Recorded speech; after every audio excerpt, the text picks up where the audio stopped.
From so cinema super hit ಆಗಿದ್ದು ಪರಭಾಷೆಯ ಮಂದಿ ಕೂಡ ಈ ಸಿನಿಮಾವನ್ನ ಮೆಚ್ಚಿಕೊಂಡಿದ್ದಾರೆ. ನಟ ರಾಜ್ಬಿ ಶೆಟ್ಟಿ ಅವರು ಈ ಸಿನಿಮಾದ ನಿರ್ಮಾಣದಲ್ಲಿ ಪಾಲುದಾರಿಕೆ ಹೊಂದಿದ್ದಾರೆ. ಚಿತ್ರಮಂದಿರದಲ್ಲಿ ಫ್ರಮ್ ಸೋ ಸಿನಿಮಾ ಹೌಸ್ಫುಲ್ ಪ್ರದರ್ಶನ ಕಾಣ್ತಾ ಇದೆ. ಅದರ ಜೊತೆಗೆ ಹಿಂದಿಯಲ್ಲಿ ರೀಮೇಕ್ ಮಾಡಲು ಆಫರ್ ಬಂದಿದೆ.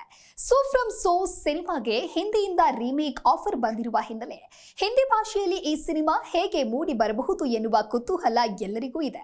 ಹಿಂದಿ ರೀಮೇಕ್ ಆಫರ್ ಬಂದಿದೆ. ಅವರು ಹೇಗೆ ಸಿನಿಮಾವನ್ನ ಮಾಡ್ತಾರೆ ಅಂತ ನನಗೆ ತುಂಬಾ ಕುತೂಹಲ ಇದೆ.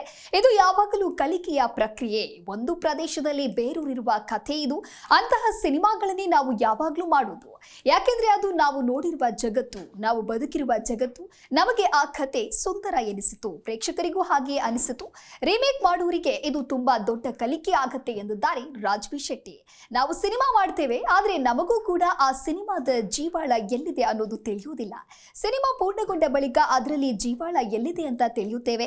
ಹಿಂದಿ ರೀಮೇಕ್ ನಲ್ಲಿ ಅವರು ಅದನ್ನೇ ಬಳಸಿಕೊಳ್ತಾರಾ ಅಥವಾ ಬೇರೆ ಏನನ್ನಾದ್ರೂ ಸೇರಿಸ್ತಾರಾ ಎನ್ನುವ ಕೌತುಕ ನನಗೆ ಇದೆ ಅಂತ ರಾಜ್ಬಿ ಶೆಟ್ಟಿ ಹೇಳಿದ್ದಾರೆ. ಬಿಡುಗಡೆಯಾಗಿ 12 ದಿನ ಕಳೆದ್ರೂ ಕೂಡ ಫ್ರಮ್ ಸೋ ಸಿನಿಮಾ ಎಲ್ಲ ಕಡೆಗಳಲ್ಲಿ ಹೌಸ್ಫುಲ್ ಪ್ರದರ್ಶನ ಕಾಣ್ತಾ ಇದೆ.